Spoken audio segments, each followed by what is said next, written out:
Здравейте на всички, аз съм Ангел Ковачев и в следващото видео искам да обърна внимание на отпадъците и за това колко зле се отразяват те на природата ни. Също така, разбира се, още по-важното, как можем да предотвратим тяхната вреда. Всички добре знаем, че природата страда от човешката небрежност. И абсолютна лъжа, и абсолютна глупост това, че нищо не зависело от нас. Напротив, зависи и още как. Защо? Защото, разбираш ли, отиваш за риба и хващаш всичко друго, но не и риба. Я турбичка, я обувка, я нещо друго. Не е приятно. Тегаво. Давам ви прост пример. Една пластмасова бутилка, като тази тук, естествено, че може да бъде изхвърлена така в тревичката или може направо в рекичката. Но какъв е смисъл? What's the point, както казват на английски, а на български му викали за какво иде реч. Кому е нужно? Заслужава ли... Виж. Заслужава ли нашата скъпа природа ето това? Разбира се, че не.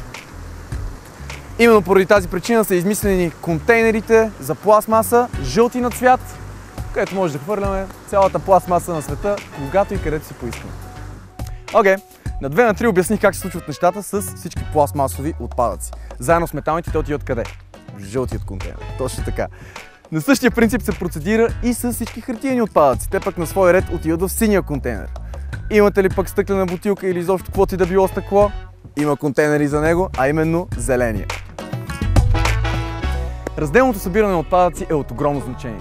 Но истината е, че ако ние заедно като народ нямаме това самосъзнание, нещата малко се обезсмислят. И от тази гледна точка отправям молба към вас. Сложете тази идея в главата си, дето се вика, отидете, облъчвайте приятели, родители, учители. Що? Защото е яко си еко.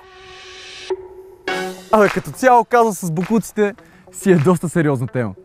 Вие осъзнавате ли, че за една година един българин изхвърля средно половин тон боклуци? Това е един човек за една година. На мен лично това ми звучи леко плашещо. Особено предвид факта, колко много неща може да направим с рециклирания боклук. Ето, преди малко примерно ви говорих за хартията.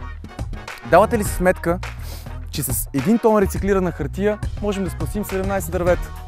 И ето, един елементарен въпрос. Колко пъти изпринтихте домашното си тази седмица и колко дръвчета засадихте? Така, просто питам. Всичко е въпрос, в крайна сметка, на въображение, на фантазия и на зелена мисъл. Оп. Седи малко, продължаваме. С мен ли сте? Да не съм чул не. Продължаваме с облъчването. Така, всички изхабени батерии, счупени таблети, телефони, които вече са издъхнали и са предали фронта.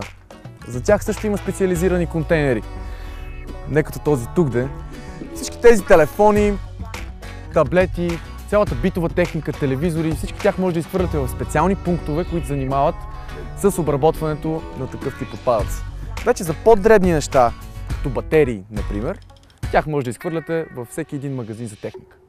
Друго нещо, на което искам да обърна внимание, са найлоновите турбички.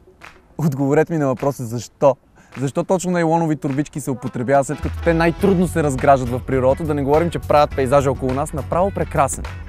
И сега, точно като в някоя реклама на перилен препарат. Решението е точно тук. Платнени турбички. Точно така. Не стига, че са удобни, ами са и модерни.